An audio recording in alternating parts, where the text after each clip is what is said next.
नन्हे मेढकों की कहानी। एक बार कुछ नन्हे मेढकों में एक अनोखी शर्त लगी। शर्त थी एक लंबी सी मीनार की चोटी तक पहुंचने की। मौसम बारिश का था। किसी को भी उम्मीद नहीं थी कि छोटे मेढकों की इस टोली में से कोई भी मीनार की चोटी तक पहुंच पाएगा। सभी मेढक टर टर करके नन्हे मेढकों का हौसला अफजाई करने आ गए। नियत समय पर मुकाबला शुरू हुआ। तभी एक बुजुर्ग मेढक ने कहा, अरे बहुत मुश्किल है रे, मीनार बहुत ऊंची है। एक दूसरे मेढक ने कहा, बच्चे ही तो हैं, इतनी ऊंची मीनार पर तो बड़ों को भी पहुंचने में नानी याद आ जाएगी।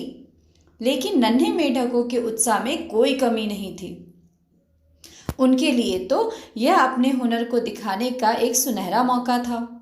तभी देखने में आया कि एक छोटा मेढक फिसलकर नीचे गिर गया और फिर एक दूसरा मेढक भी गिर गया और फिर तीसरा। जैसे जैसे वे ऊपर बढ़ रहे थे वैसे वैसे नन्हे मेढकों के फिसलने का भी सिलसिला बढ़ता जा रहा था। लेकिन उनमें से एक मेढक बड़ी तेजी से ऊपर बढ़ता जा रहा था। धीरे धीरे बाकी सभी मेढक फिसलकर नीचे पहुंच गए, लेकिन वह एक मेढक बड़ी मुस्तैदी के साथ ऊपर बढ़ता जा रहा था। देखते ही देखते वह नन्हा मेढक चोटी पर पहुंच ही गया। आखिर क्या बात थी कि वह मेढक सफल हो गया जबकि बाकी सभी मेढक फिसल गए। दरअसल वह मेढक बहरा था। उसको कभी किसी की आवाज सुनाई ही नहीं दी। उसकी नजर में केवल अपने लक्ष्य पर थी।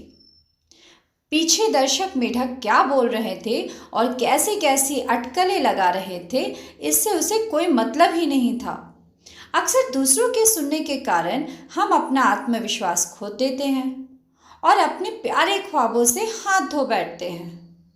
तो कहानी से हमें ये शिक्षा मिलती है कि हमेशा हमें अपने लक्ष्य पे ध्यान देना चाहिए, अन्य चीज़ों पे नहीं।